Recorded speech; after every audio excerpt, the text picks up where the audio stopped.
let's go ahead and get started on Zoom. Right now, we're still waiting on everybody to come in person, but it's probably a little LA traffic, keeping us all a little bit behind on time. So I can't see you guys for our Zoom callers, but just so I can call on you guys by name, can I get you guys to tell me your name and I'll try to remember them.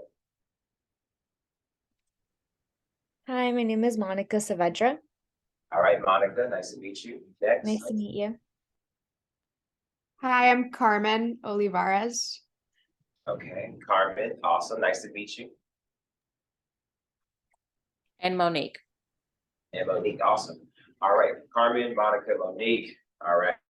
So we're gonna go ahead and get started. First off, I want to say, thank you and welcome to this event. So this is a joint venture between Langston and BWL to be able to provide academic resources for their members. So what we're doing today is a little bit of pre-bar training, getting you ready for that upcoming bar exam. If you're here, I'm anticipating that you are taking the July bar exam. But if you're taking the February or the following July, this will be useful information as well. So what we have today is a little bit of a presentation and also a little bit of a workshop that we'll be doing. Might be learning a little bit of law as well. And so, yeah, we're just gonna have a little fun with it and get ready for the bar. And just to get a little idea of where you guys are situated, Monica and Carmen, are you guys taking the July 2023 exam? Yes, I'm taking the July 2023 exam. Okay. I am also. Awesome. Okay. So let's go ahead and jump into it. Let me put this back into full screen mode.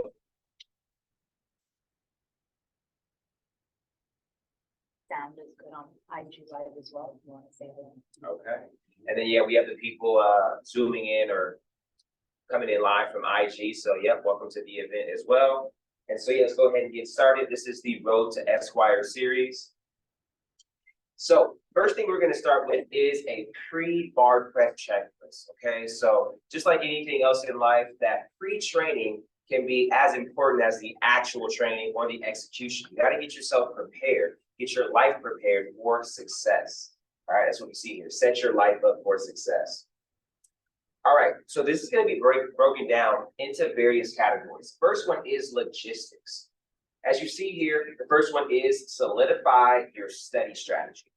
Now, some of us that are 3Ls, we might already have our bar prep company solidified. Make sure you're going through that process of solidifying that during this time, right? And it's always a good idea to not do what your friends are doing, not do what maybe administration is telling you to do, but definitely find the company that's the best fit. So make sure you're interviewing the different companies and seeing what is it that I need, what is it that I gravitate towards the most, right? So maybe you're a big, I like to do live classes, right? And learn from a live environment. We'll find bar prep companies that work to that. Or maybe it's like, I'm really techie and I like software that really advances the learning experience. We'll find a company that plays to that. So again, do a little research, make sure you're not just following the herd. And then also limit your supplements to avoid resource overload, okay? So this is definitely a big deal where you can not only have what you need to pass, but too much, which then causes you to fail, right? So you could sign up for, let's say, Legally Fit Bar Prep and then have baressays.com membership and critical pass flashcards, right? All these things that you're then trying to balance it all and figure out what you're going to be using. So the idea is figure out the ecosystem of what resources you should be using and kind of limit those so that you're not just all over the place constantly trying to use everything. And if you have a good bar prep company, you should be able to have most things in-house, right? So again, a Barbary, a Themis, a Kaplan, a Legally Fit, all of those are full service programs where you don't really need to dabble into the extra resources. Now, if you're going a private tutor route, sometimes private tutors don't have everything. And so that's where you do need to supplement what they offer. Next, find your study location. All right, so ever since we've gone into Zoom learning and remote learning, we've kind of changed where we work, right? And what works best for us. And so during the summer, whether that's the school library, public library, or other places, it's best for you to figure out where you're going to be studying. You don't want to be figuring these things out during bar prep. Next, establish your daily schedule as quickly as possible, and preferably before bar prep starts. Go ahead and get a consistent schedule. When are you waking up? When do you need to be in your seat by to start studying? When are you taking your breaks? You want that consistency during this, so that way, again, you're not thinking about so many outside things during this time. So what we're gonna do on each page is stop for a second and call on one of you. I'll start with Monica. Monica, which of these three are gonna speak loudest to you? Sorry, could you repeat the question? Which of these three pre-bar prep checklists speak loudest to you and something that you know that you might want to focus on, or what's relevant to you? I think definitely establishing a daily schedule and just being more, I guess, in a set routine. Especially because I'm an evening student, but I plan for the bar exam to study full time for it. So I think I have odd hours of studying now. So I think I definitely need to readjust that and not study at 1:12, but kind of get my 9 to 5 in. Good, yeah. And also too, you're probably as an evening student, you're gonna have to be adjusting to that full time of study. Do know that it's gonna be a little bit like, marathon training in the sense that it's gonna be an adjustment period in those first couple of weeks where you're gonna be setting a lot of hours more than you do in a day for an evening student. So yeah, all that stuff is good. And what I recommend is if you have already chosen a bar prep company, getting that schedule to see already how they lay it out, and you want to customize that a little bit to yourself as needed to kind of work to your kind of internal clock and how you operate. So awesome. All right, let's go to the next one. So this is a fun one. This is talking about social obligations. All right, so this is part of your pre-bar prep checklist. You want to prepare your relationships.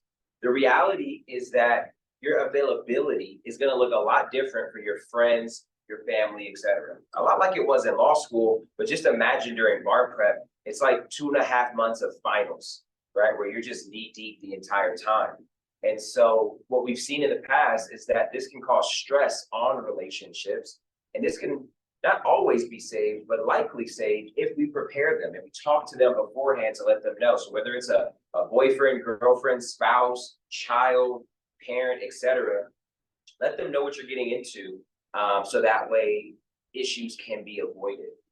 And then you see the cliche topic there, toxic relationships. Put any toxic relationships on pause or let them go. So if there's any friends or again relationships that are kind of just bringing a lot of pain, arguing, things like that, just be mindful of it because you want as clean of a plate as possible going into this tough study period.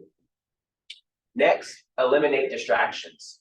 So we see here, automate, delegate any daily tasks. So if you can put those bills on auto pay, right? If you can get ahead of certain things that you know are coming up during the summer, like a dentist appointment or things like that, get those out of the way. You want as little to worry about during these 10 weeks as possible.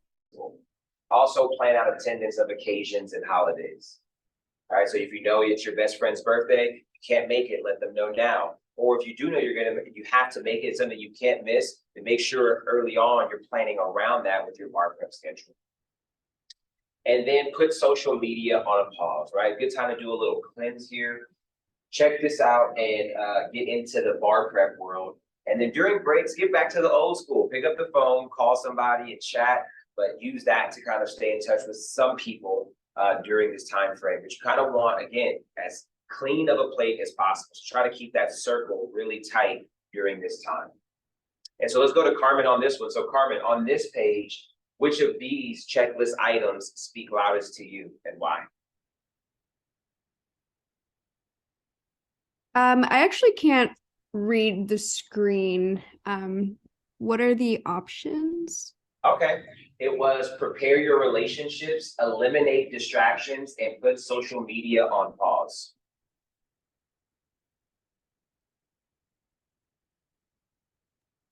I think eliminating distractions is a big one for me. And then I think that's probably just fixed by choosing a good study location. And for me, like coffee shops really work, and turning off my phone really works. Good, awesome. Okay, so yeah, keep all those in mind, work through that, and be prepared. Thank you for sharing. Okay, let's go to the next one, physical health. So again, finals are usually about 2 to 3 weeks in law school. This is going to be the speed of finals, but for 10 weeks, 2.5 months. And so your physical health and being able to stay capable mind, body, and soul for this process requires you to go ahead and make sure you're keeping your physical intact. So you see here, first one, create a plan for diet and meals. All right. This is like my X factor for my success in bar prep, right? Outside of obviously studying and doing well on essays, MBEs, etc. The mere fact that I had somebody meal prepping for me during bar prep, where I didn't have to think about what I was going to eat each meal of the day, and then taking the time to go to said restaurant to pick up the food and do all of that, it saves so much time, and time is so precious during bar prep. So I can't stress enough the value of doing meal prep.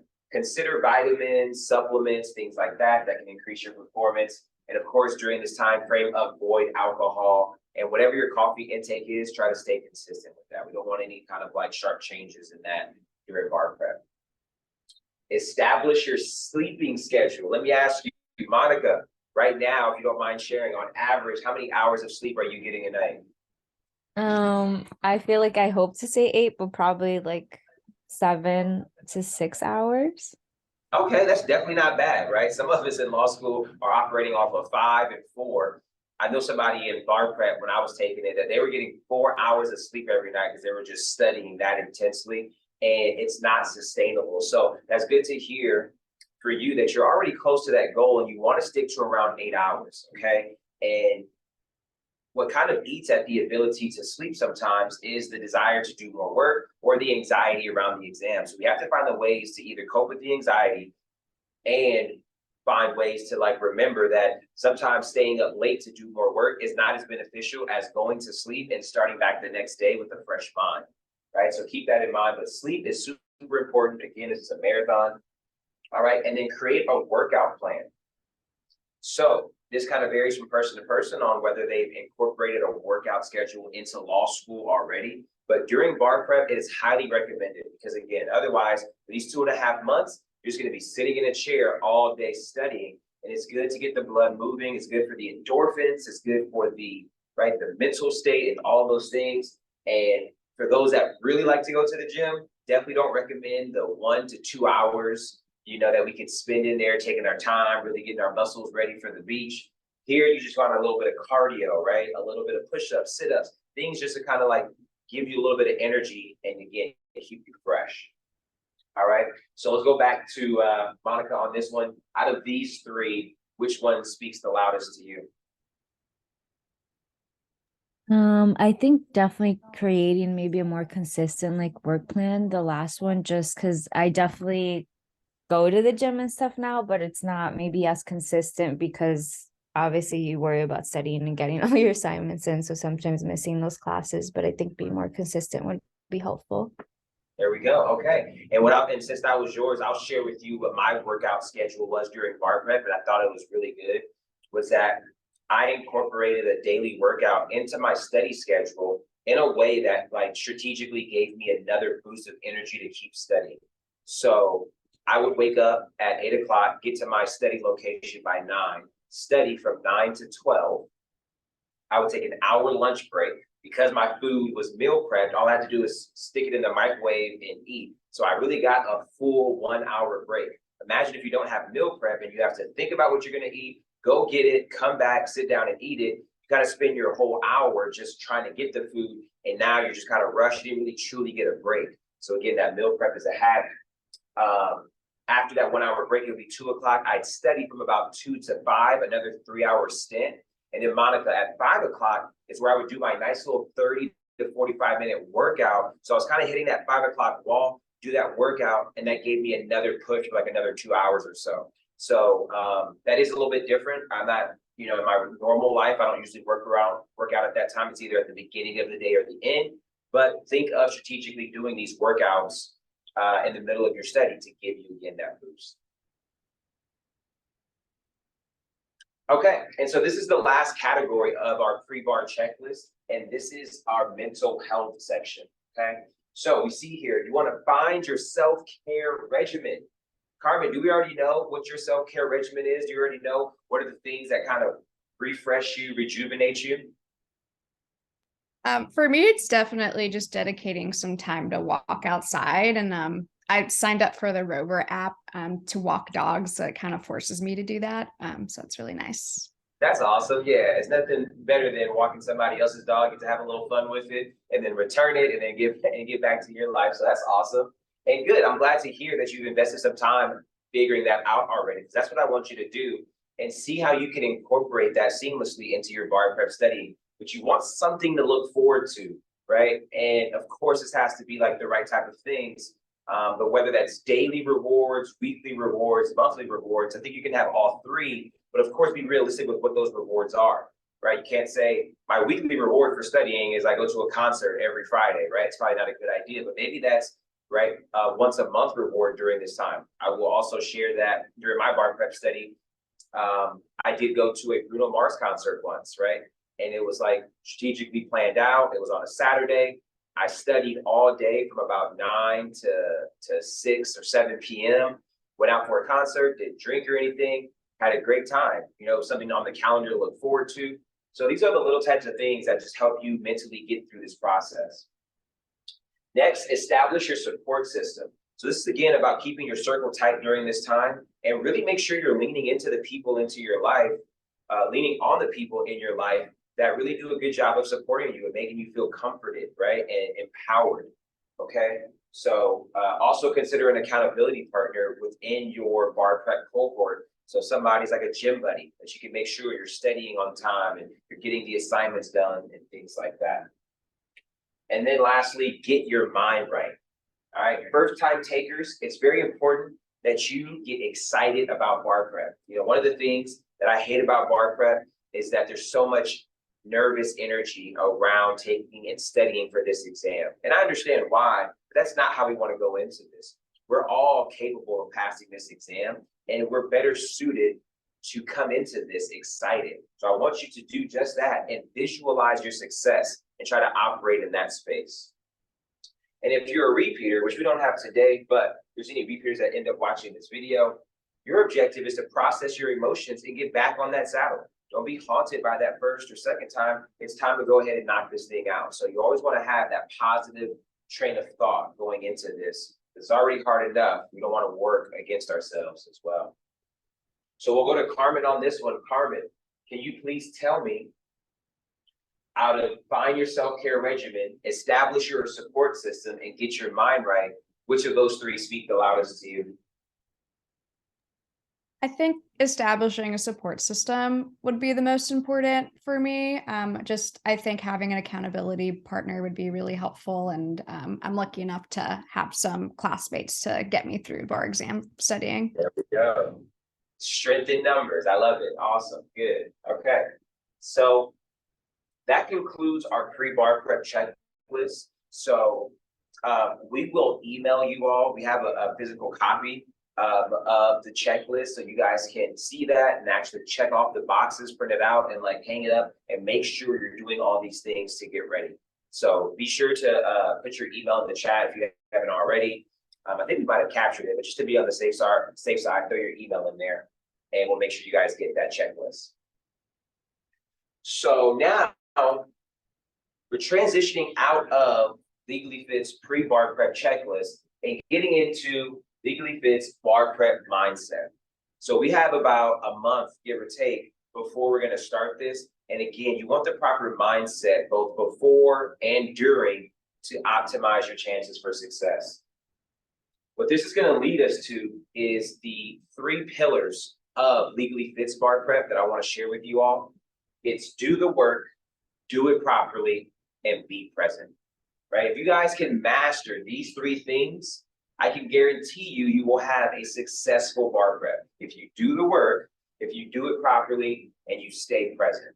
All right, let's break each of these down. First, do the work.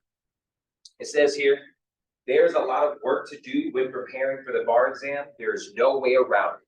You must roll up your sleeves and get it done. Don't try to be cheeky. Don't try to cut corners. Don't try to say, oh, you know, they just tested remedies 3 times in a row. They're probably not going to test that again. So let me just avoid that class. No, you can't do things like that. You got to go ahead and do the work. Okay, there's no way around that part. So what does do the work mean? First off, it means you take the time to really understand the law. All right, that's the foundation of doing well on this exam. You can't just have a memorization level understanding only or a surface level understanding. It will benefit you if you can really embrace this material, embrace the law, and truly understand it. 2, take the time to do ample practice questions. By doing those, you get to learn patterns, practice strategy, and reinforce your understanding of the law. And then lastly, track your weaknesses with the law and your skills and work on them, right? So as you go through bar prep, right, issues with the law might be, hey, within contracts, I really struggle with statute of frauds or parole evidence. Keep track of those things. So when you know you have time to revisit those classes, you know what to start with, okay? And then what about your skills, right? Start to, as early as possible, notice where your weaknesses are with things like reading comprehension, issue spotting, right? Some of those like soft skills that are necessary for success, keep track of those, all right? Next is do it properly. Our quote here, bar prep is all about quantity and quality. 5,000 practice questions mean nothing if you haven't learned from them. All right, so what does this mean? Don't test yourself before you are ready. Learn how to learn and develop good study habits. Okay, so I'll talk about each of these. I want to incorporate you guys on this one. Let me go to Monica. Monica, have you taken any type of early bar prep course by your school or done any kind of bar prepping yet? My school's offered kind of like a core class, like a mini bar prep, where we just like have a professor where we go over like major topics and then try to do mini, I guess like multiple choices or MPTs or MBEs. But it's like a small class that we just meet once a week, so it hasn't been anything too crazy. Okay, fair enough. Well, let me ask you this and see if you've experienced this yet. Have you yet in that class or on your own done a bar exam essay or multiple choice question where you felt like you weren't really prepared yet to be tested on that and you ended up getting that question wrong or struggled with it? Yes, definitely, especially for property. Yeah, so what often happens in bar prep companies not named Legally Fit, you are going to receive a lot of material where they're more or less instructing you to do those things closed book. And it's a big philosophy of mine. And right, obviously I wasn't able to take Legally Fit as the founder of Legally Fit when I was studying for the bar. I had to take one of the commercial companies. And I had to modify this from one of the commercial companies while I was in it. And it's that they give you assignments before you're ready to be tested. And so what happens, right? You have a property essay that they just give you. They just gave you a lecture on that, let's say just the day before, and now you're doing a closed book exam. Chances are you're not going to do very well on that exam. And then now you're kind of building this like negative momentum, right? Where it's like, man, I didn't do well. And now I'm kind of down. And now I don't want to keep studying, right? Because it's just like, it doesn't feel good. So not testing yourself before you're ready is really making sure you are leaning into learning how to learn and how to use your materials when you're still in that learn phase. So we'll talk more about that, and I have some questions and whatnot for you guys in a second. But the whole message there is, if you're not taking Legally Fit, when you're taking another company, make sure, even when in those early phases they're telling you to do closed book exams, don't be afraid to have your outlines and sample answers near you to reference those, because you don't want to spin your wheels just trying to be perfect before you've built the skill. Almost think of it like, right, doing well in the bar exam is like becoming a efficient bike rider. And you have to start off with the training wheels, then you can start picking up the speed, then you can start going on hills, and you want that progression. Well, a lot of times with bar prep, you just get thrown into the deep end, and again, that can create negative momentum. Develop good study habits. So this is about, right, again, not cutting corners, staying disciplined, right? When your bar prep schedule tells you to complete and write out 3 essays and you decide, oh, today I'm just going to go ahead and issue spot 3 essays. It's those little things that add up and can impact your performance, right? So study habits, right? Keep a schedule, keep it consistent, stick to that schedule, find the right places to study, right? All those types of things. All right, let's do it properly. Next is be present. Anxiety comes from being haunted by the past or scared of the future. Stay in the moment and focus on being 1% better every day, right? So there's no way we're going to erase the idea of nervous energy and anxiety completely in bar prep. But the goal is to minimize it as much as possible and to be able to redirect your thoughts as quickly as possible when fear and anxiety start to set in. So the place that you always essentially want to go is, what am I working on today? Right? Am I working on essays for contracts? Am I working on understanding property and learning the law? Whatever it is, get back into just what the objective of the day is and focus on achieving that objective. And if you achieve these objectives every day, next thing you know, you're going to be ready to pass this exam. So whenever that fear and anxiety comes in, redirect as quickly as possible to what is it that I need to focus on to be better today. So what does be present mean? All right, what are some of the things you can do? Humanize the law and fact patterns so that things are easier to learn and memorize. So this is something that is really fun for me and I think was a big contribution to my success in law school and the bar. And that was having fun with this, right? When I read a fact pattern, I don't look at this just as like, oh my gosh, this is the bar exam or this is a final exam. I read it as a story so I can connect with the facts and the people and the situation that's going on. Obviously, you can only go so far with that. You don't want to turn it into a, telenovela, you got your popcorn and you're just sitting back. You're still here to analyze this, but you can humanize it and not just, be in this is an exam mode, all right? Also, when you do such things, it makes it easier to catch those patterns when you see them again, because you've connected with that fact pattern. So when something similar shows up, like, hey, I've seen this episode before, right? Next, when you get questions wrong, get comfortable, but not content. Monica, just out of curiosity, how do you interpret that? What do you think I mean by when you get questions wrong, get comfortable, but not content? I guess being okay with getting questions wrong, but not getting used to it is what I'm trying to think about, that it's okay maybe to get it wrong, but not to be comfortable with getting it wrong. And you kind of switched it up there, because I do want you to be comfortable with it, right? Right. But not, but not content. And so, I think you're definitely in the right train. And let me kind of like slam dunk the alley-oop that you gave me. And it's that you're going to get a lot of questions wrong during bar prep study, right? You're going to have to do countless MBEs, countless essays. There's going to be a lot of things you miss and a lot of things you get wrong.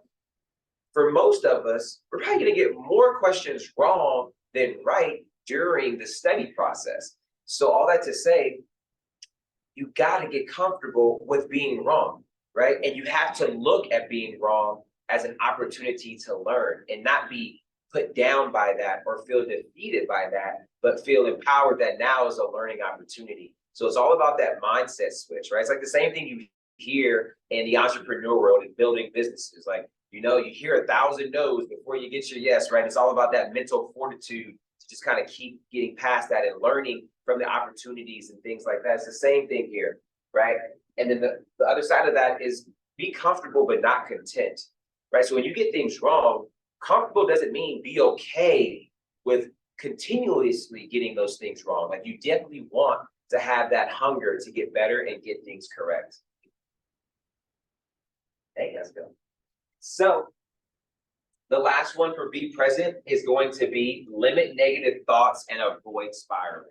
So this is just going to be, right, an issue that we have in bar prep, where we have the breakdowns and the freakouts where all of a sudden we have these thoughts of like, what if I don't pass? What am I going to do if, my job lets me go if I don't pass this exam on my first attempt? All those things. And again, you want to avoid the spiraling. Are we going to avoid all negative thoughts? Absolutely not. Remember, the objective is to redirect those thoughts as quickly as possible and just get good at that. All right. So those are our 3 there. Okay, so I'm going to go back to this. I'm going to pull up my computer because I have a list of questions. Actually, I might be able to bring it up here. But before I get into my questions, do I have any questions from you guys on any of those 3 that I just went through? Do the work, do it properly, or be present.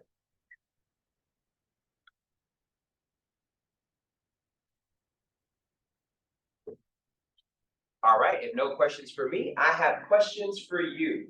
All right, so this is gonna be our little quiz that we're gonna play. I don't expect you to have the answers, but we're gonna see if you can guess them correctly. And so feel free to just unmute yourself and volunteer an answer if you have it. And if I don't hear anything, I'll call on one of you guys to give a guess. So the first question, this is going to be questions on do the work. I'll go to the pillar that we're on at the time.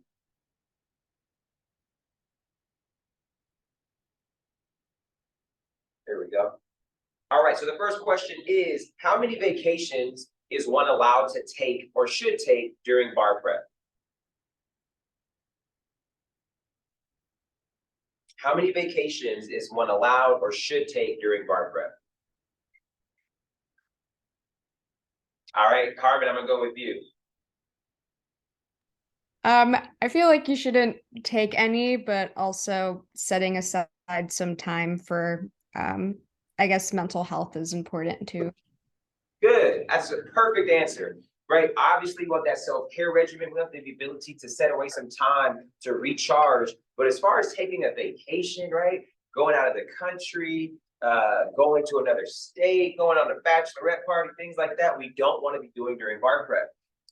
It's shocking that I have to say this because this in fact does happen. So you want to go ahead and be practical about this and realize that you have that post-bar trip to get excited about, but during bar prep, let's not plan any vacations. All right, the next question.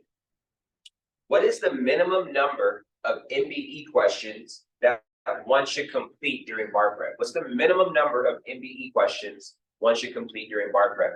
Monica, what number do you think? Just throw one out, what you think your best guess is.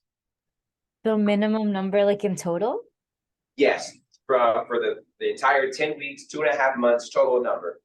Oh gosh, I'm probably thinking like in the thousands, but I don't know if I'm like going, I don't know, on like, I don't know, like 5,000, 2,000? That's a big difference. Which one are you gonna go with? I'm thinking 2,000, but I might be wrong. I feel like maybe You gotta go with confidence because guess what? The answer is 2,100. Oh wow. Monica, I'm gonna give you a lesson that I learned at Howard University from one of my favorite professors. And it was, if you're going to sin boldly, right? So law school really favors those that are confident in their answers, even if they're wrong. So in that situation, you had it right, but you gave me the nervous energy. You ever answer, especially on the bar exam, right with confidence. But yeah, good answer. The answer there is 2,100. Some people will get up to 3,000, I've seen, for those that, find the time to get through those fast. And again, quality and quantity, doesn't matter how many you do if you're not learning from them. But yeah, 2,100 is that floor of what you want to accomplish. All right, the next one's for you, Carmen. What is the minimum number of essays you think you should complete? You don't have to write all these out, but at least touch, right? The minimum number of essays you should touch during bar prep. And I would say give your answer in an increment of 10.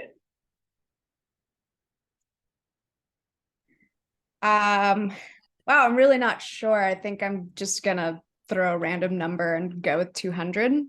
Okay, so this was gonna be a little bit less, right? So to our delight here, it's only gonna be 100, which is still a significant number of questions and essays to do. But yeah, that's how many you want to accomplish. And so this is good just to kind of go into this and have an idea. You'd be shocked sometimes. I've heard people think, oh, I have to do 500 practice multiple choice questions, or maybe 30 practice essays. It's like, no, you have to hit much more practice questions than that. Okay.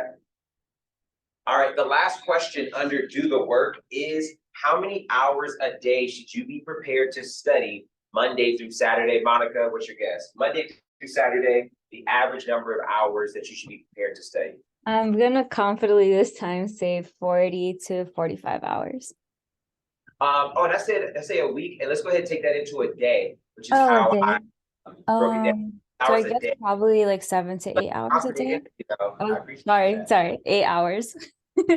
8 hours. Okay. So acceptable answers for me to be prepared for are 10, 11, and 12 hours.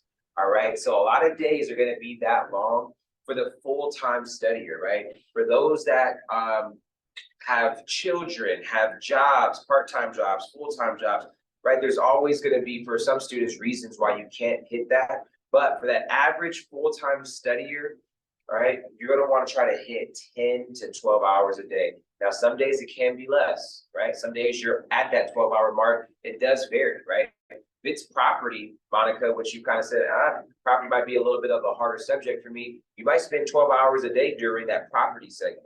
But maybe there's another class that you understand a little bit easier. And so that one could go a little faster. So keep that in mind, but do get mentally prepared for those longer days.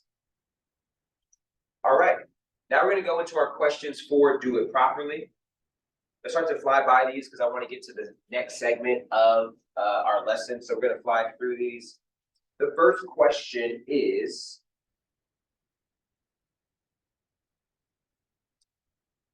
to reverse engineer a multiple choice question means to read the question and identify what? Okay, I'll say that one more time, and this question is for you, Carmen. To reverse engineer a multiple choice question is to read the question and identify blank.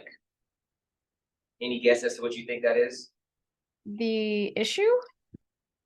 Close. It's going to be the rule tested. Okay, so this goes into a bit of the strategy that I like to employ for Legally Fit and how we attack multiple choice questions. Think about it this way. When somebody wants to create a multiple choice question, they think of a rule that they want to test. Let's say it's the mailbox rule in contracts.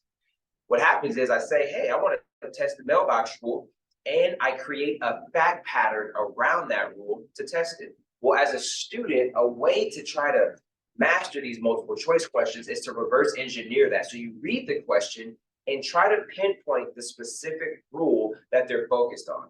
Not taking the kind of like laissez-faire approach, which is which answer choice looks the best, but it's what is the specific rule being tested? Let me mentally go to that rule, or if I'm in practice, physically go to that rule, and then select the right answer based off of a mini analysis, right? So try approaching multiple choice questions in that way where you are reverse engineering the question. All right. And then this next question is for Monica. What materials should you have, if any, by your side when doing a practice essay? I think definitely scratch paper, maybe to either make an outline or to just have some notes on the side. Awesome. Anything else?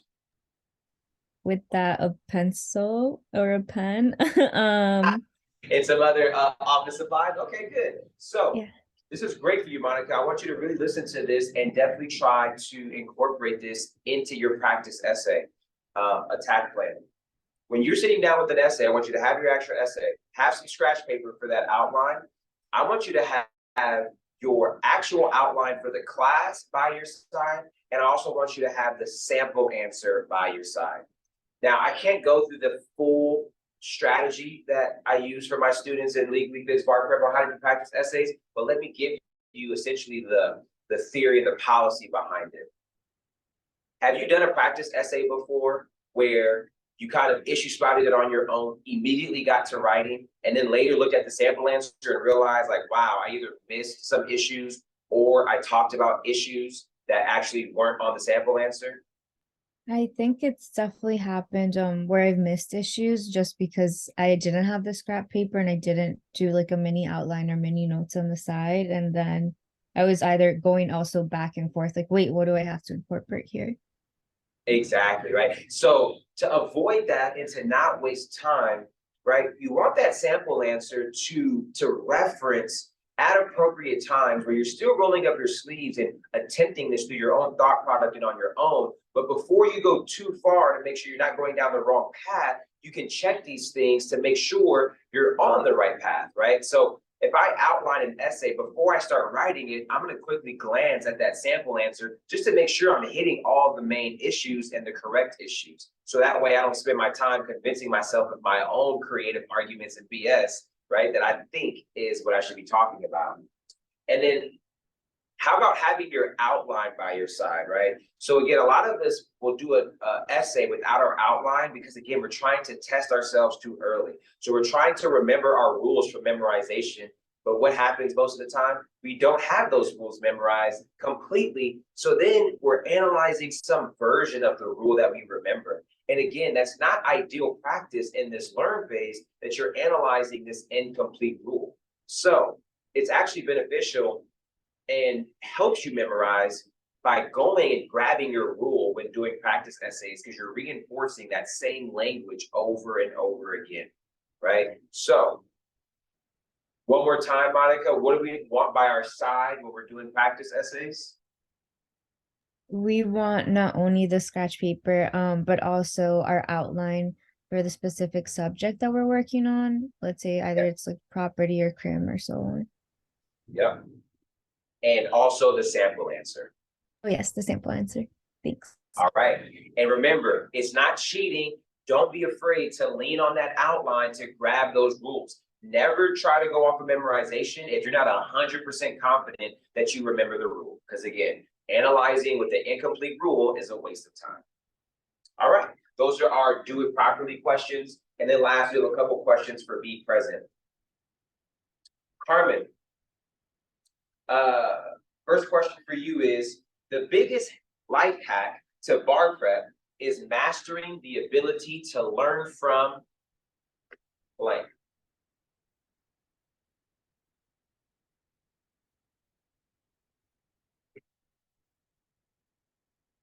You there, Carmen?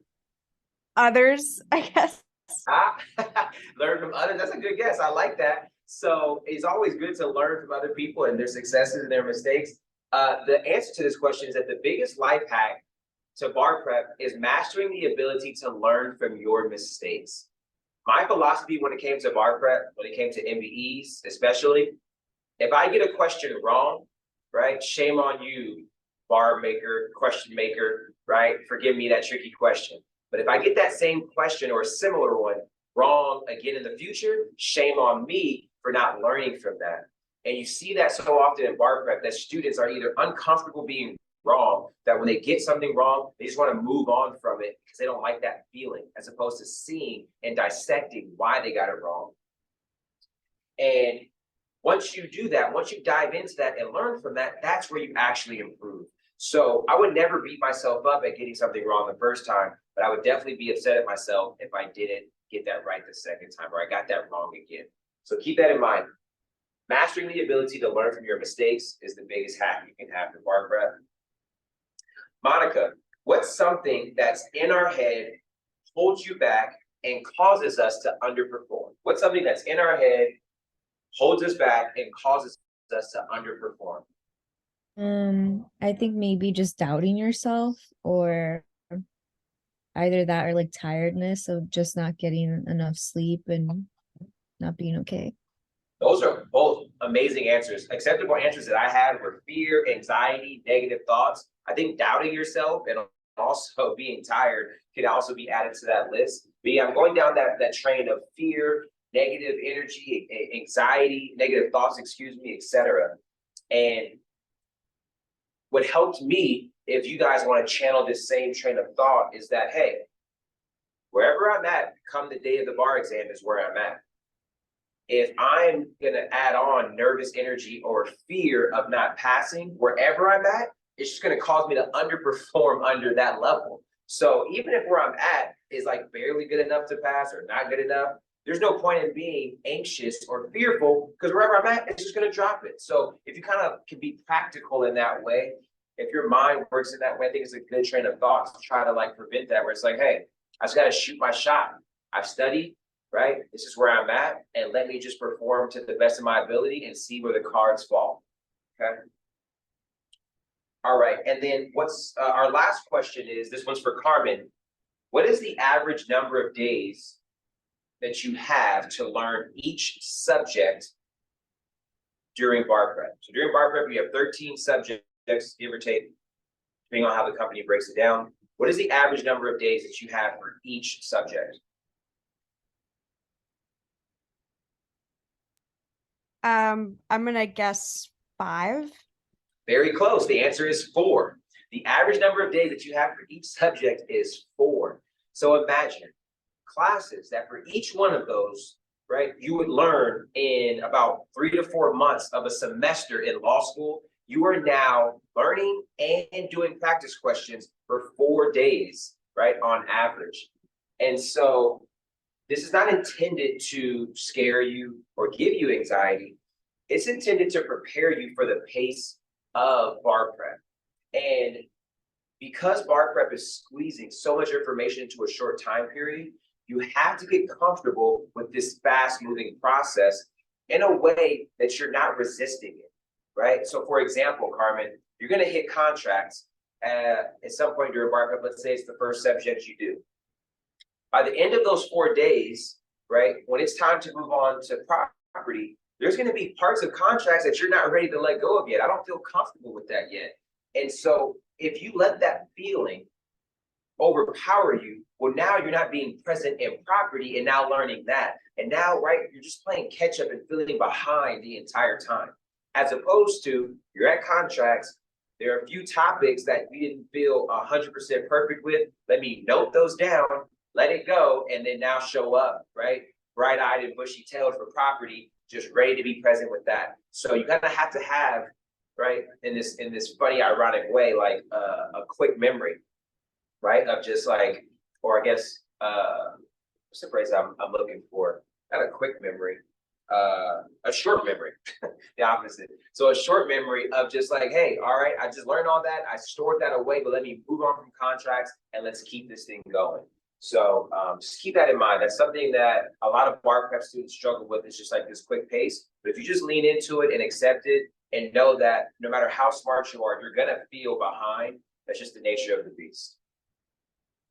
Okay, so before we move on, do we have any questions on anything presented? Do we have somebody pay attention in person? I see you taking notes. Are you studying for the bar exam soon? No, in a year. Oh, okay, gotcha. Awesome. We're glad that you're coming in early. So yeah, whether it's you or anybody on Zoom, are there any questions about what we've covered so far?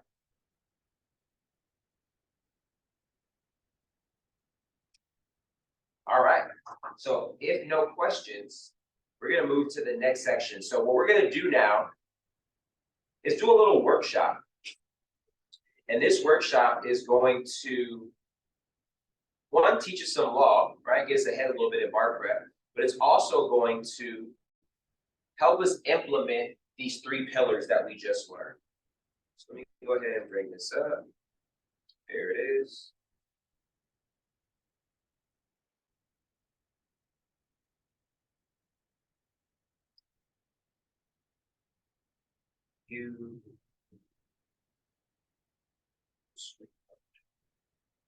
Okay.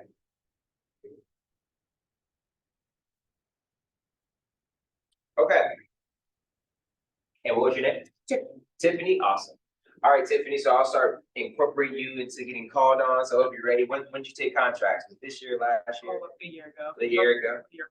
All right, so this will be a little bit of a review for all of us. So we're gonna learn a little contracts today. All right, and so we're gonna start off with formation, right? Because we know in order to sue somebody for breach of contract, you have to show a contract is formed. Let's see if we can zoom in a little bit on this. It is not as big as I would like. Give me 1 second. Yeah, I think we're better off in this mode. Yeah, so I can zoom in and then let's see if I can. Nope, I'll just have to manually do it here. Okay. All right, so we're gonna go through a quick lesson. We're gonna fly through this. If you have any questions, let me know. I tried to choose an area of law that I could explain relatively easy and quickly so we can get into doing some practice questions. But of course, any questions, let me know that we will be doing some hypos at the end of this. All right, so formation. In order to have a contract formed, you need mutual assent and consideration. Mutual assent requires both an offer and acceptance. Common issues with formation are termination of the offer and defenses to formation. All right, cool. Let's get into formation 101. To begin our understanding here, we're going to start with the focus on mutual assent. Mutual assent is the most tested portion of formation. As we focus on this section, assume consideration is satisfied in all the examples. We're not touching on consideration right now. So let's get into these fundamentals, right? These are just kind of like my my formation principles, almost like your formation Bible for a contract, and just things to make sure you really have locked in, right? So Tiffany, why don't you go ahead and read that first bullet point for us? What does it tell us? Contracts start with a valid offer. All valid contracts must start with a valid offer. Invalid offer equals nothing else really matters. No way there is contract formation without an offer. There we go. Okay. So all contracts must start with an offer, right? It's that simple. Have to have an offer. We're going to learn what a valid offer is in these elements again. But yes, you always have to start with a valid offer. The next one is accepting the offer. An offer must be properly accepted to create a contract. All right. Valid offer plus valid acceptance equals contract form. But even if you have a valid offer, if that acceptance was invalid, then you have no contract. All right, next. Monica, I'm not sure how readable it is. Can you tell me, can you read that third bullet point? Where it says accepting an offer after valid termination. Yep, that's exactly it. Ooh, that was too good. Yeah, offer after valid termination. Go ahead and read that, the rest of that. It says, if an offer is properly terminated before acceptance, then acceptance is untimely and effectively invalid. Valid offer plus valid termination plus, does that say sorry, it's because like kind of blurry there. Sorry about that. Subsequent acceptance equals contract not formed. Any acceptance after valid termination is invalid. There we go. So what happens is sometimes people will try to accept after a valid termination, right? And so even though you have facts of acceptance, you're essentially saying that that acceptance is untimely, right? So this is the first point that you can really remember and think of acceptance and termination as the flip side of a coin, right? Whenever you have an offer, you're going to flip that coin and see which one came first. Was it an acceptance to make the contract, or was it a termination to destroy the offer and avoid the contract? So the thing is that you can't just reverse it once one is done already. All right. So that's why you see here in the next line, it says accepting an offer after an invalid termination. When you're accepting an offer after an invalid termination, well, that acceptance, as long as it's done properly, is then timely because there was never a proper termination. All right. Terminating after a valid acceptance, right? The concept is then there the same. If an acceptance is done validly, you can no longer terminate, right? Because that's the flip side of the coin. And so that termination would be untimely. All right. So this takes us into, I'm going to skip past the rest of this. This takes us into my way of handling tough formation questions. And here's my 3-step process. My 3-step process is to create a timeline of all the attempted formation principles in your fact pattern. All right. So that's things like offer, termination, acceptance, right, etc. Determine if each attempt was valid or invalid. And of course, you need to learn the rules on how to properly create an offer, how to properly accept, terminate, etc. We'll get to that in a second. And then after you do that, then you can come to your conclusion. The true unique way in my approach here is to make sure you're training your brain to look at everything as an attempted version to do that. So if the fact pattern simply says, oh, DeAndre accepted, well, just because it says DeAndre accepted doesn't mean he did it correctly or he did it timely. So we're going to note that down as DeAndre attempted to accept, but let's see if it was valid and if it was timely. So let's do a quick hypo here, just to get a little practice with that. It says DeAndre is a private tutor, and he asked Carly, a student, if she'd like to sign up for his bar prep program for $3,000. Carly immediately accepts. The next student that signs up for bar prep offers DeAndre $10,000 for the program.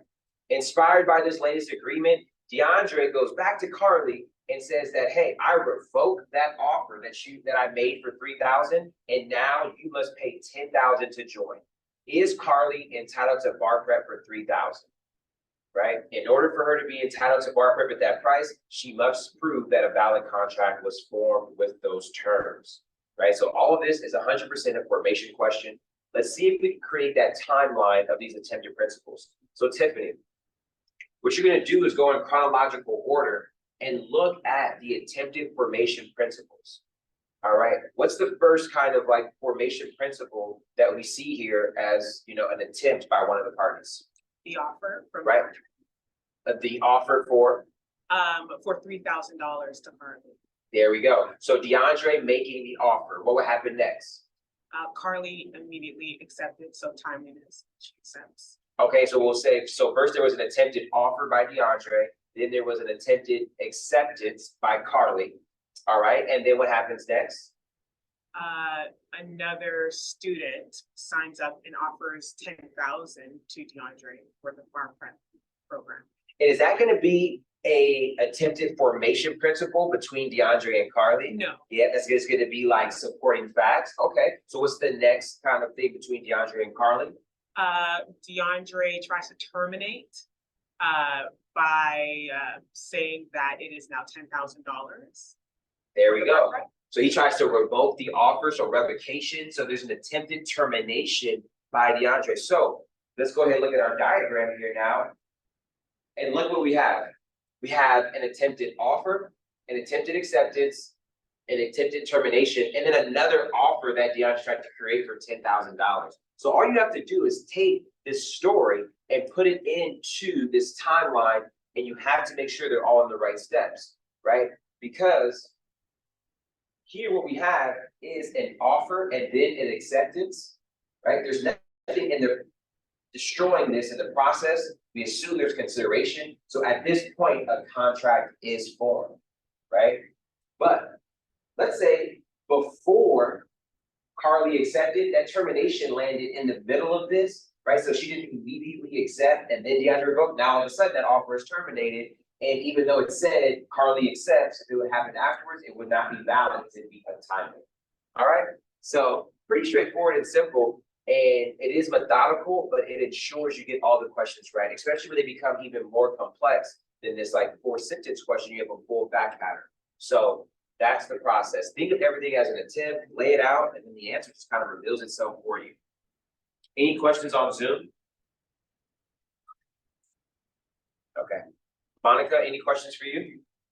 No questions, but thank you, because I feel like this diagram's helpful. I didn't really think about like really laying it out like that, so it's helpful to see it visually as well. Awesome. There we go.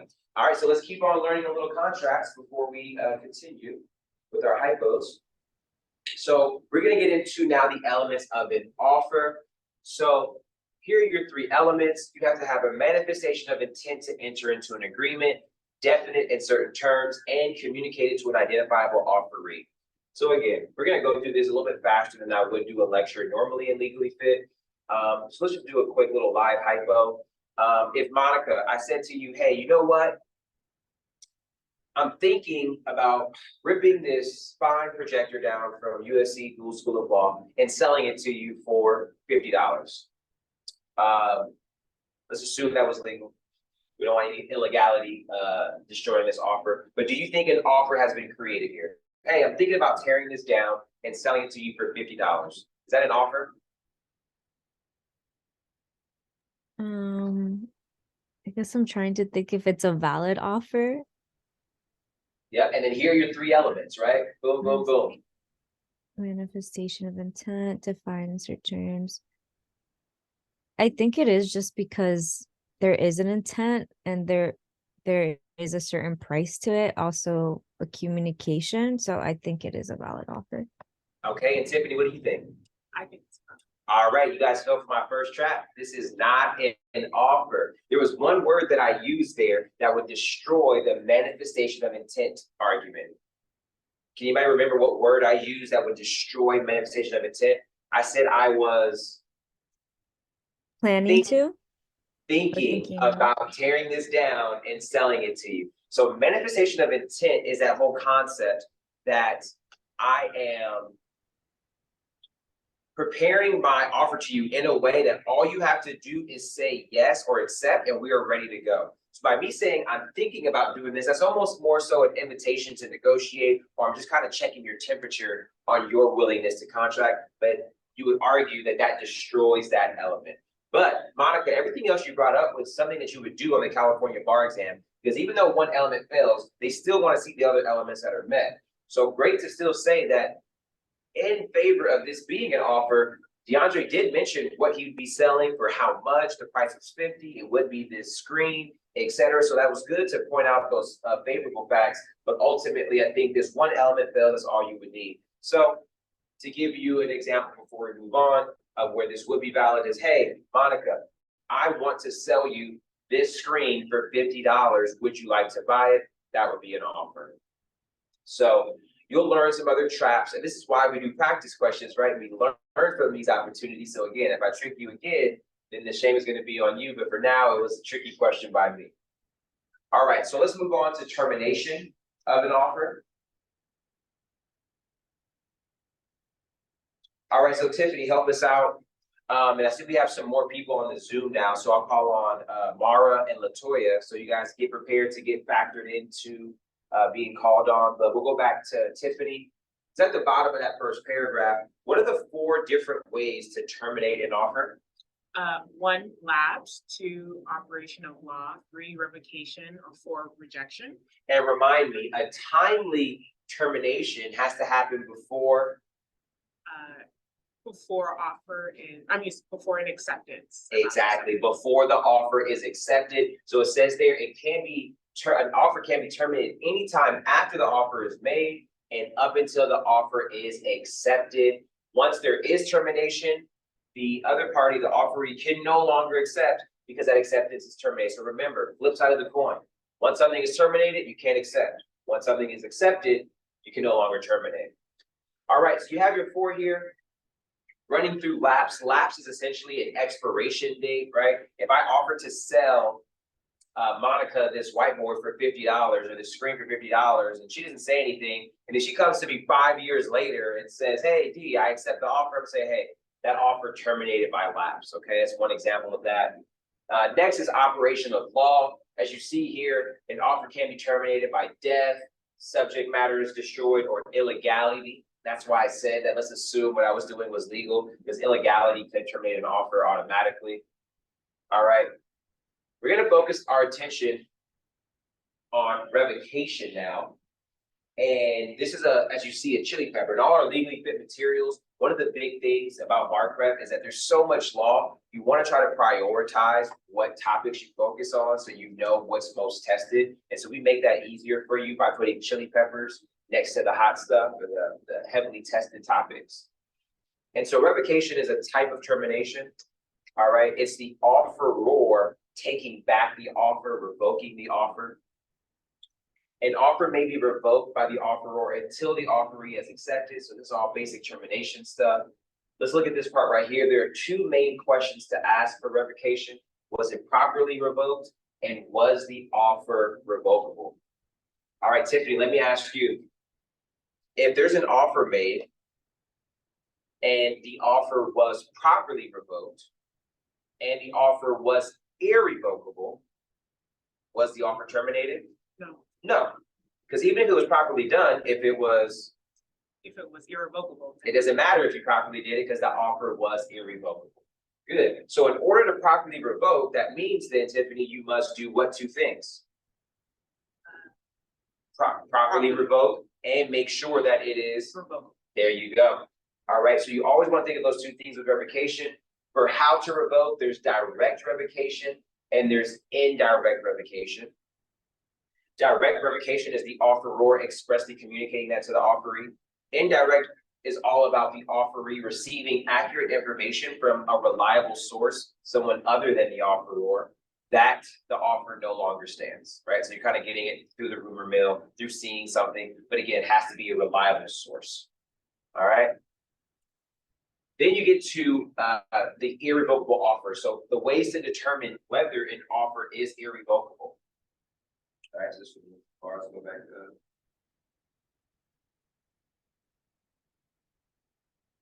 All right, so there are 4 ways to find an offer irrevocable. You have traditional option contract, firm offer 2205, unilateral contract, and detrimental reliance. We're just going to focus on 2 today: traditional option contract and firm offer 2205. So again, we're going through these materials somewhat fast. I would say this is just like slightly faster than bar prep. So remember, these are things that you learned, you know, for weeks in school that you're having to learn kind of like relatively quickly in bar prep. And try to lean into it, because the good thing about bar prep is that the material, right, is a little bit more straightforward. In law school, you have to know so many cases and case names, and you have to maybe even within the material learn so many different jurisdiction approaches. So they always say the bar is a mile wide and an inch deep. So there's so much law to learn, but you're not going to the same level of depth. So hopefully this is kind of showing you the speed, and hopefully you're kind of, you know, enjoying it or leaning into it. But all that to say, traditional option contract, as we're learning it here, the only purpose that this serves for us is making an offer irrevocable. One creates a traditional option contract if there is a promise to hold the offer open and there is additional consideration for holding the offer open. So quick hypo, right? Latoya, are you with me? Yes, I'm here. All right, And Latoya. So if I say I offer to sell you this thingamajigger, right? This remote that controls the screen. I'm gonna sell you this remote for $15. Latoya then says, hey, I'm not sure if I want to buy it right now. And I say, I'm gonna give you until Friday. I'm not gonna sell this to anybody else, and I'll give you till Friday to go ahead and let me know if you want to buy this. And then we conclude, you know, and then let's say at that moment has an option contract been created that then legally prevents me from selling this to somebody else before Friday? well, I think the option contract will be created if I agree to the term. The Oh. term, you hold it for me until Friday, and if I don't come for it until Friday, I will have to at least accept that term. So there's one big thing that I'm missing from your analysis, and I'm going to go ahead and say that a traditional option contract has not been created. Tiffany, have you caught why one has not been created? The consideration. Exactly. There must be additional consideration, Latoya. So when I say I'm going to sell you this for, let's say, $5, and I'm going to hold this offer open for you until Friday, well, that option contract under traditional option contract is only valid if you say, hey, I'll give you $5 in return for that option of holding it open till Friday. So essentially, you have, for a traditional option contract, you have to pay for that ability for an offer to remain open just for you. All right. So that's a pretty straightforward concept there. Again, once you kind of understand it in that straightforward way, you have to have a promise to hold it open, and you have to have additional consideration. All right. Any questions on traditional option contract?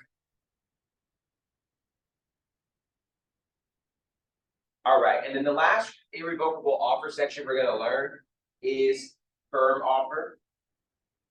So think of firm offer 2205, again, what was weeks in law school. It's pretty straightforward, pretty simple. It serves the same purpose as an option contract, right? All of these are within the same section, ways to find an offer irrevocable. This is good for the party who wants a contract to be formed, because you want to show that the offer was never revoked because it wasn't revocable. So an offer is revocable if these elements are met. So 2205 is part of the UCC. UCC only applies to contracts for the sale of goods. So just starting off, realize that 2205 is limited in its application because it only applies to contracts for the sale of goods, whereas traditional option contract would apply to goods contracts and services contracts as well. So for firm offer 2205, to hold an offer irrevocable, there must be an offer to begin with. That's always a slam dunk element. The offer must be made by a merchant. A merchant is one who deals in goods of the kind. There must be, for the sale of goods, for this to be UCC, so there must be goods involved. Signed writing. Okay, so this is one of the unique elements as well of 2205, that for this irrevocable offer theory, this has to be in signed writing. Traditional option contracts you can create orally, but here you have to have a signed writing. There has to be assurances, and this is the same as the promise to hold the offer open. There must be assurance that the offer will be held open. And then there's duration. A firm offer may hold the offer open for either the stated period, or if no time is period is stated, It can never be for a reasonable time, but never to be valid for more than 90 days. So 2205 firm offer can never hold that offer open for more than 3 months. It's either the time period stated, if no time period stated, a reasonable amount of time, but never to exceed 3 months. Okay, Tiffany, how about you? Any questions on that? Does that seem pretty straightforward? Seems pretty straight. All right, just a few questions to make sure we're on the same page. A 2205 firm offer, what is the function of this rule? If these elements are met, what does it do for us? It's the creation of a valid. It's the creation of a valid contract. It's the formation. So where are we at right now? We are on. So let's go back into this is what we illegally fit to call our bogus system. You always want to know where in the forest am I, right? So our materials kind of have these major bold sections. So you're in revocation, and revocation is within what? Revocation is with the termination. Exactly. So we're in the world of termination and we're in the world of revocation. And then specifically under revocation, we're in irrevocable offers. So let me ask you one more time to see if you got it for me. If the elements are met for 2205, what is that doing for us? That means it's irrevocable. That means it's irrevocable. And if it's irrevocable, that means the offer cannot be Revoked. exactly. So it cannot be then terminated by revocation. Awesome.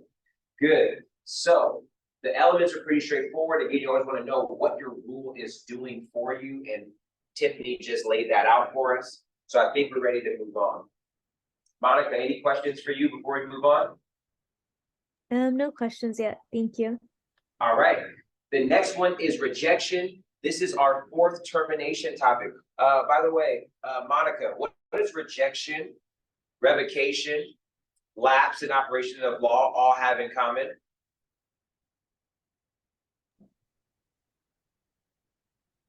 Rejection, I guess they wouldn't make a firm offer, or they wouldn't make a valid contract.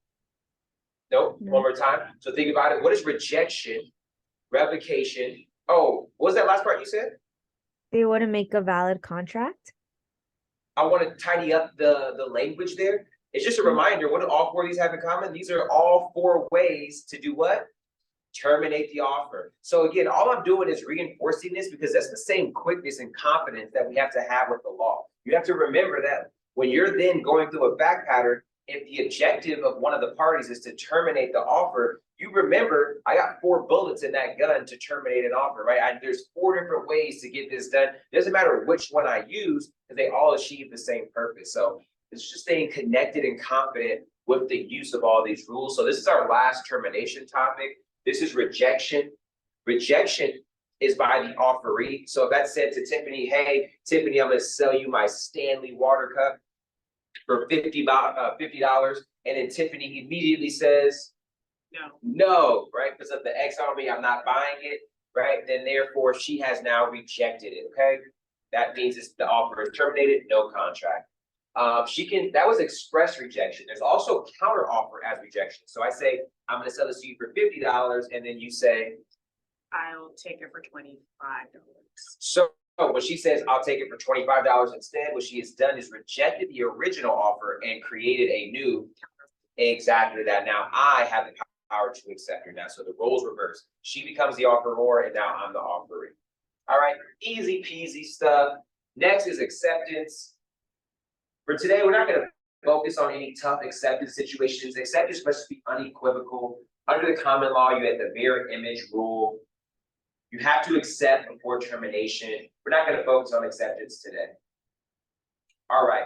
So this was all to be a workshop to teach you some law, have a little fun with contracts, but also go back to our 3 pillars of legally fit and how you incorporate that into your study. Because right now we're mocking a little bit of what bar prep is like. The first part is lecture and understanding the material. So here are the lessons. 1, do the work, right? Is the reminder that you have to take the time to establish your understanding of the law. Keep notes of any sections that you need to revisit. Now, I will say that for all those taking a different company, right? Understanding the law may be a little bit more difficult. That is one of the perks of Legally Fit, right? Where we focus a lot of our time and energy not into crazy technology and apps for you to use our materials, but we do have a lot of charts, materials, and a lot of thought put into how the material is communicated so you can understand that faster. Well, if you're going through another company and it's not as good at doing that, you have to make sure you're finding your other ways to make sure you're understanding the law. Because let's say you go through all that and you don't understand it, how are you going to perform well on the essay and the MBE? So that's doing the work, is that even when your company is not teaching you the law well, you have to take that extra effort, whether that's just sitting with it on your own, creating material, as I've created my own material into this own markup company, but whatever it means, you have to take those steps to understand the law. And then keep notes of whatever sections you need to revisit. For example, right now, it's like, oh, we breezed through acceptance really fast and I don't understand that section. Let me write that down on the side so I know when it's time to revisit contracts, I know where to go. So those are some of the do the work concepts coming into play. And then next, do it properly. Develop good study habits. Make sure you lean on materials that work best for you. So Monica, let me ask you, are you an auditory learner? Are you a kinesthetic learner, a visual learner, et cetera? What kind of learner would you say you are? I think definitely a visual learner. Just because considering a lot of hypos, I feel like I remember based on like images on a lot of things. There we go. So what I try to empower students to do and encourage them is to make sure they're leaning into the materials that work best for them. So one of the popular trends now to learn is videos, right? Videos become so popular for us to learn. Sometimes videos also have visual aids, sometimes they don't. But the idea is that once you're within your company, make sure you're not just kind of going down the path that you're being pushed down, but that hopefully they have the material laid out in different formats so you can choose the one that's the most effective for you. So, for example, within Legally Fit, as you saw earlier, you commented on, Monica, you're like, oh, I'm so happy you had that chart so I can see that. You want to make sure you spend a little bit more time with those charts because that chart is really what's communicating to you. Maybe you spend less time watching videos and more time kind of sitting with the material if it's so visual like this. So again, it's about just knowing your study style and leaning into that. And that's part of developing good study habits. All right. So that's it for as far as the 3 pillars when it comes to the learning portion. But now we're going to jump into typos and we're going to see if you guys actually picked up all that information we just quickly went through. So we have our first hypo here. Let me see if I can zoom in a little bit for those.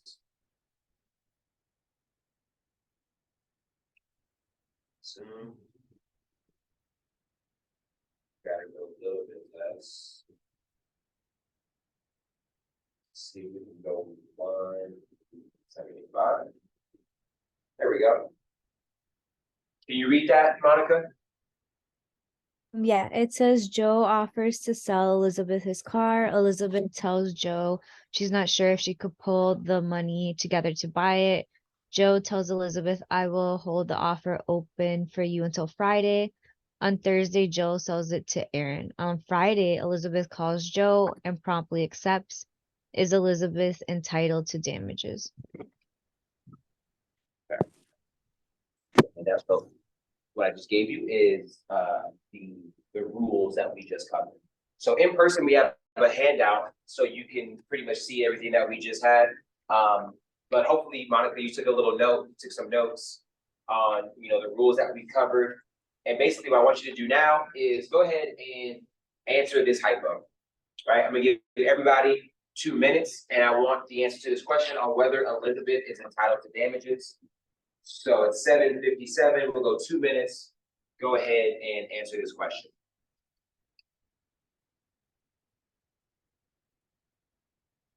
Oh yeah, and then everybody who is on IG Live, if you want to take part of this lesson in a more interactive way, hop onto the Zoom. The link is in the bio, and the link is probably pinned in the comments as well.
All right.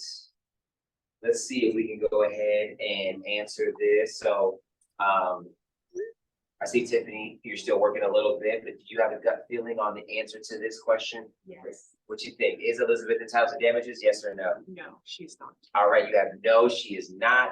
All right, Monica, what is your quick answer? Yes or no?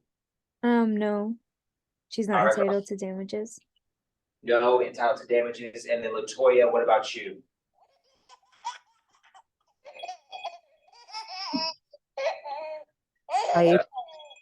I'm sorry. My noise. That's a happy baby. That's not my voice. I'm sorry, but I do agree. And Elizabeth did not also gave Joe any monies to hold the car until Friday or anything like that. Okay, so I think I heard a no for contract formation as well. Okay, so let's go ahead and go through this. Now, I'm not so focused on whether you guys all got the right answer as opposed to did you guys like learn all the lessons we talked about on how to do practice questions. So let's see. First off, Tiffany, did you timeline your diagram or your question in the attempted principles? I started to. Okay, perfect. And we might not have finished, right, because we're still getting our speed, but I'm glad to hear that. Monica, did you timeline in the diagram of the attempted principles as well? I started to, but then I kind of jumped into thinking that since it was missing consideration, so I didn't get to finish it. Okay, so you can also do that, but like try to stay disciplined and thorough, especially once you started already. And you can go through this pretty quickly. So Joe offers to sell Elizabeth his car. So the first thing you have is an attempted offer by Joe. Elizabeth tells Joe that she's not sure if she can pull the money together to buy it. That's just kind of conversation. Joe tells Elizabeth, I'm going to draw this on the board as well. Hope you guys can see that. So the first thing you have here is, I'm going to put AO, attempted offer. All right. And then that was Joe to Elizabeth. All right. And then attached to that offer, it says, Joe says, Elizabeth, I'll hold the offer open for you until Friday. This is triggering the discussion of which rule, Tiffany? An open, a traditional Option. option. Yeah, traditional option contract. So possibly attached to this offer is an option contract. All right. On Thursday, Joe sells it to Aaron. Okay, so what is that going to be an attempted principle of right there? Like selling it to another person. That's say Yeah. revocation. Yeah, Revocation. exactly. It's gonna possibly be attempted revocation, right? By selling it to somebody else, then they're therefore no longer being able to go with the deal. That's by the offer roar. So then we have here an attempted termination, AT, attempted termination, right? A revocation by Joe. What were the two questions whenever we're analyzing revocation, Tiffany, that we had talked about? You must be able to prove what? That the it was properly revoked and that it was revocable. There we go. So we know we're gonna have to do, was it proper? And we have to do whether it was revocable. And we'll actually go with whether it was irrevocable, because the default is that it is revocable unless it's irrevocable. So we'll see if we have to see if it's irrevocable. All right, and then you go to your fact pattern, and then it says on Thursday, on Friday, Elizabeth calls Joe and properly accepts. So there we have an attempted what, Tiffany? Acceptance. All right, AA, attempted acceptance by Elizabeth. All right, is Elizabeth entitled to damages? Right, in order for Elizabeth to be entitled to damages, she's gonna have to prove that a valid contract was formed. We have our timeline here. We have all the attempted versions of things. It's gonna come down to whether this was validly done. If the termination was validly done, then we know the acceptance is untimely and invalid. However, if the termination was invalid, then the acceptance will be valid. So now we have to get into the actual analysis. So the first thing is that was this in fact an offer? This would be a quick and easy analysis. Would this be a valid offer here? And that's where you go through the three prongs of. Exactly, yep. So it was a manifestation of intent. Mhm. It the certain terms and definite terms. Yep. There's no price, but But we can assume that, it is. yep, And then it was communicated to the offeree, which is Elizabeth, and it was. perfect. And in situations like this, when the fact pattern really just tells you Joe offers Elizabeth, that's where they're really not kind of making offer something that you really need to break down and break out. So yeah, this is a slam dunk offer, right? You'll learn, which is a big part of the California bar guys, is that you kind of have to figure out where the points. And in here, they're making offers slam dunk. So that was a good analysis. You probably wouldn't even have to flesh it out that much for offer. It's kind of give or take. That's where you just kind of have to like pick your spots when you know you only have an hour to do this long essay. But again, that's deep stuff overall. Very good job there, Tiffany. So yes, we have a valid offer. We see there that there is a potential option contract that could be holding that offer open, right? That kind of goes to this irrevocable section. You could do this right here, right now, just kind of get it out of the way. Monica, is this going to be a valid option contract? I don't think it's gonna be a valid option contract Because because sorry, I'm like looking back on my notes. an option contract requires, It would require the opposite- price and wouldn't it require a price and a date? no, there's two No. elements for a traditional option contract. They were, let's go to it right here.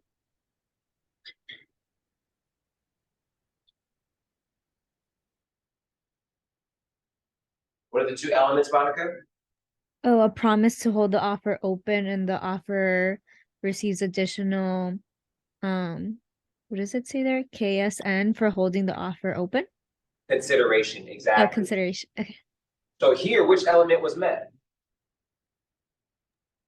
There was a promise to hold the offer open, but there is an additional consideration.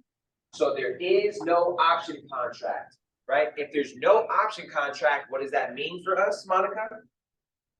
Then the offer is revocable. Exactly, unless one of the other theories applies, 2205, but this is not by a merchant, and then I had to talk to unilateral contract or detrimental reliance. So you don't want to over conclude, you want to make sure you're not, and here you're not, right? Therefore, the offer is then revocable. So is it irrevocable? No, that means it can be revoked. All right. The other question we had to ask though, Tiffany, was it properly revoked? Right, and so you can have either direct or indirect revocation. And so here, was it properly revoked? Yes. So revocation, let's go up to the rule. Direct is when the offeror expressly communicates the revocation to the offeree. Here, did that happen? No. No. There's indirect revocation when the offeree received accurate information from a reliable source that the offeror has taken action inconsistent with offering that item. Do we have that here?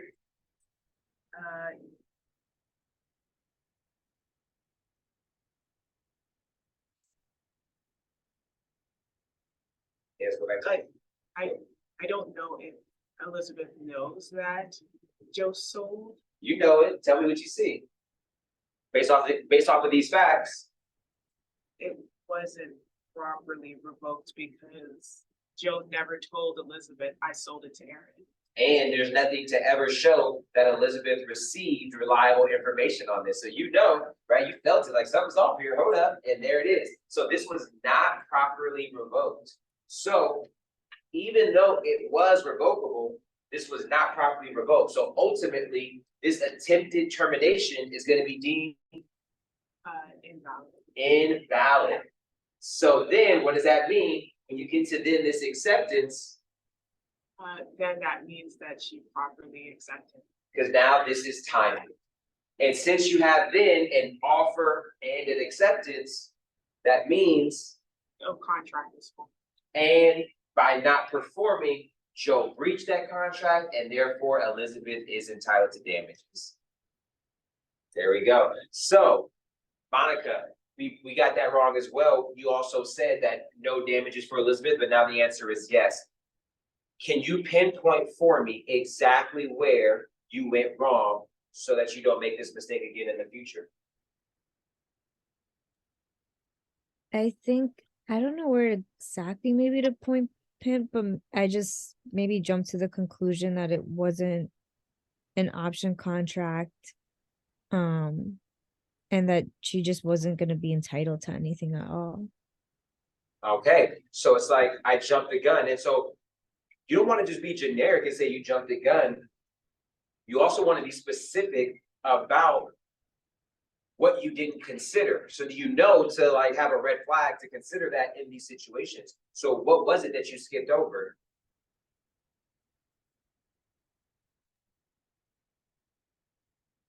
I guess what I skipped over is just that there's other possibilities to recover damages. Not necessarily, that's kind of Mhm. generic. I think you skipped over the same thing Tiffany skipped over. Tiffany, what did you skip over? The indirect revocation portion of it. And even big picture, like just over proper revocation, Yeah. right? Whether it was direct or indirect. So we got so caught up with the option contract facts, and this is how multiple choice questions work, right? Where it's just kind of like, oh, like I can see as this red flag, this whole option contract, and oh, I know that rule, and yeah, that's not a valid option contract. But you didn't remember the rest of your framework, right? So it's remembering here that there's a framework to answering these questions. And in this particular regard, you're thinking to yourself, the note that we should all be taking right now is when I'm discussing irrevocable offers, don't forget to still make sure it was properly revoked, right? There you go. That would be that note to self in a situation like this.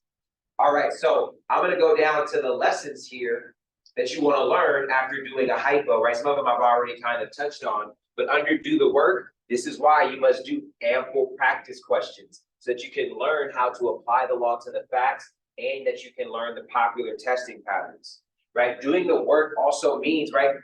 Monica, you said you didn't finish making your diagram, right?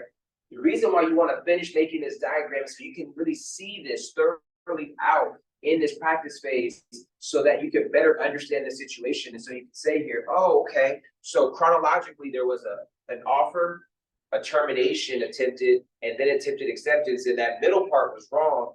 And so therefore it was invalid. And then we ended up with a valid contract, right? You do all these things to connect and humanize with these facts so you're prepared for it when you see it in the future. For the student that just kind of like reads through this question, gets it wrong, quickly looks at the sample answer, moves on to the next question, you're not learning those lessons, right? And this is like back to that whole concept of being comfortable being wrong. You have to roll up your sleeves and why you were wrong and assess that so you're not wrong again. Next, do it properly. Don't test yourself before you are ready. So this is hard for you on Zoom, Monica, and everybody on IG. However, we can focus on Tiffany as the model for what this would be like when you have all your materials in front of you. So Monica, I think you were doing, I think I saw you doing it. Did you have your outlines next to you while you were going through this problem to reference your rules or no? I did, but I was relying on my own knowledge.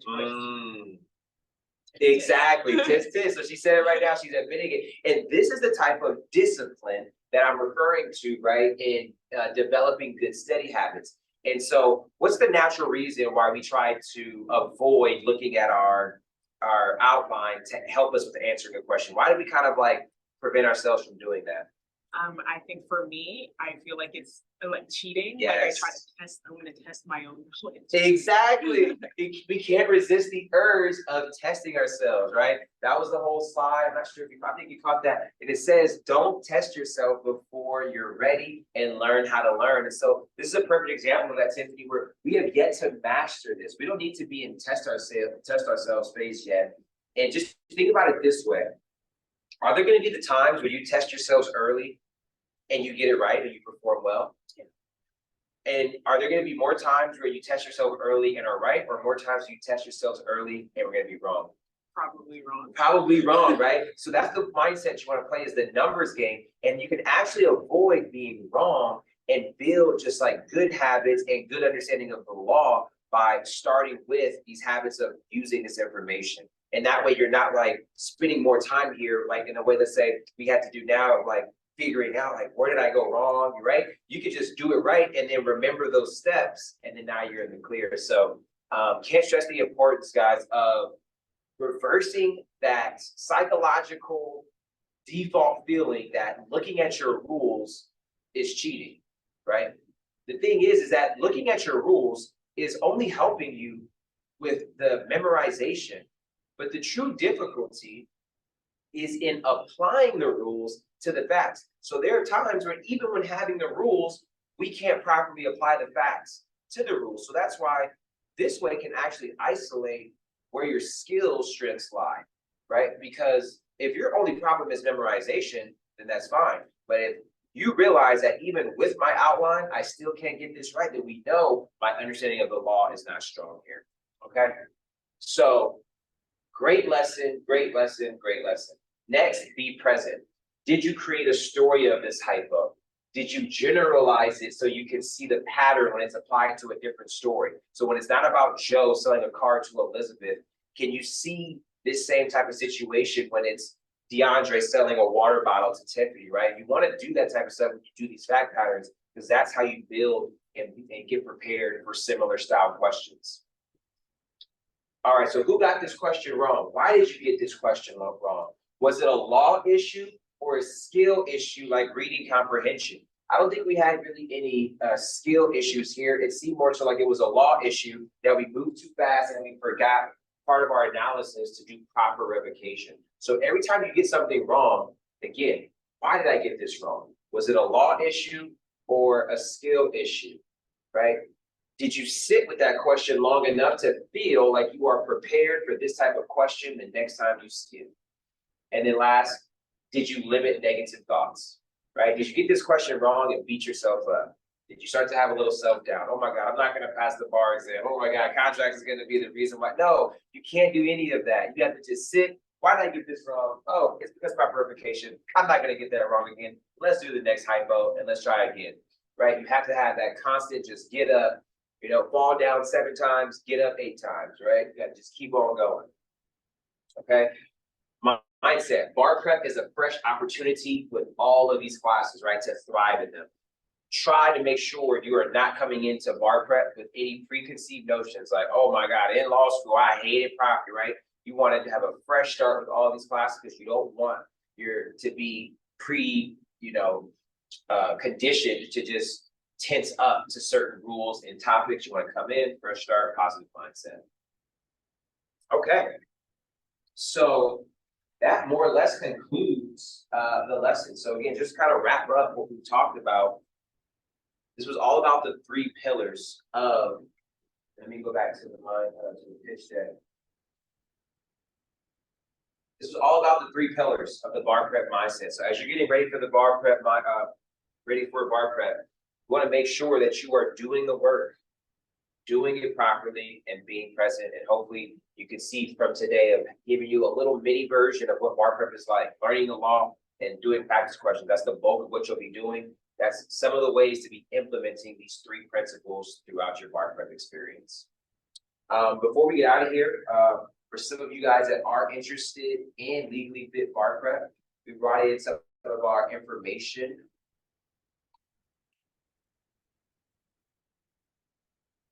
See if we can make this any bigger. There we go. So we do have a bar prep program coming up for this July.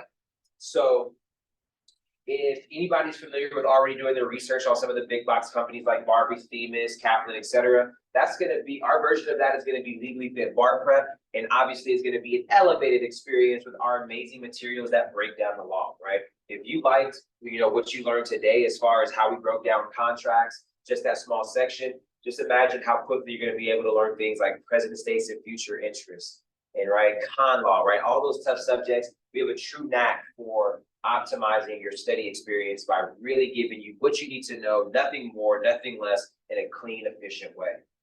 Also, one big unique feature of our bar prep, standard bar prep, is office hours for questions. Again, I took a big box company and I tried to create something that elevated that experience. And one of the issues for me that a lot of students still have with those companies is that it's a very isolating experience where you are essentially given your materials and pretty much left to just figure it out on your own. And if you have questions, you don't really get the opportunities to ask and get those answered. So having office hours is a big comfort zone, just to be able to keep a list of your questions and then have a designated time to come and get those answered. Everything else is pretty standard. Essay grading, bar exam simulation, and again, mostly you just get, all of our materials. We have like hundreds of charts for all of our visual learners, amazing materials. Our Legally Fit Bar Prep Plus is our bread and butter. This is what we've been doing for 8 years. We just recently created this because students wanted a low-cost option or a lower-cost option. And also because some students are like, I don't want all the extra bells and whistles. Well, Legally Fit Bar Prep Plus is just that. It's the bells and whistles. It's the ultimate bar prep experience where you're going to get the comprehensive course, but you're also going to get this level of support and additional features that aren't just going to have you pass the exam, but actually enjoy bar prep, okay? So you're going to get live MBE skill building workshops, live essay writing workshops. So there is this big live component where it's not just recorded videos and you setting in, a library on your own the entire time. There is a live portion of this, and that translates to more accountability. And we do accountability from 3 parts. There's accountability from me as you guys learn and being in class today that I'll be calling on you to make sure you're paying attention, you're engaged, you're learning, etc. There's also accountability that we set up in our program by having sparring partners, which is an optional program where students can have a designated sparring partner where then they, at the end of study days, will get together and spar each other on whatever the objectives of the day were. So if today was to learn formation, at the end of the day, you and your sparring partner would have a designated time to quiz each other to make sure you got the work done. Again, optional program. And then lastly, accountability check. We have a designated accountability director within Legally Fit whose sole role is to keep an eye on everybody to make sure they're keeping up with the program.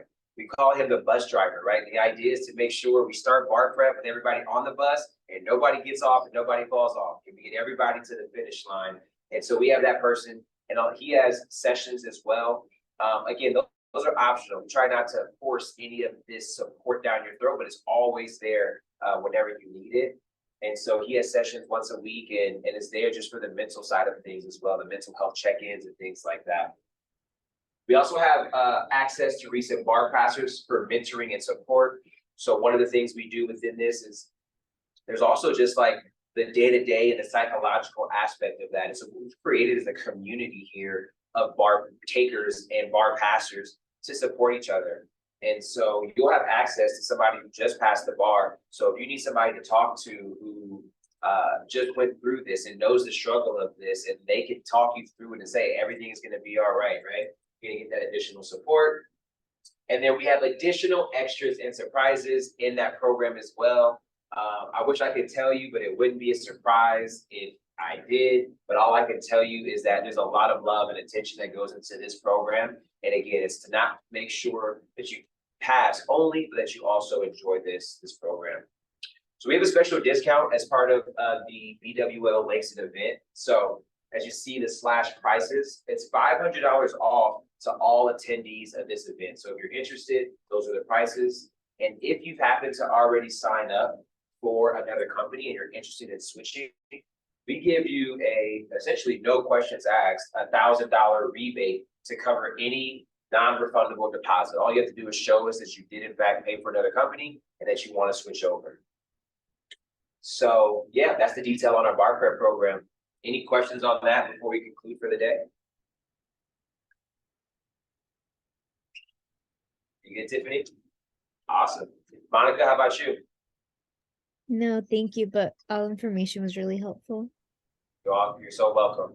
Okay, so that is everything for today. I appreciate your time. I'm glad you guys were able to learn some stuff, and I hope you guys have nothing but success on the July 2023 bar exam for you, Monica, and everybody else, and then for you, Tiffany, the July 2024. There we go. This is a great early start. So awesome. We have our third part of the series coming up in May, so we'll email you guys about that coming up soon. All right, guys, take care.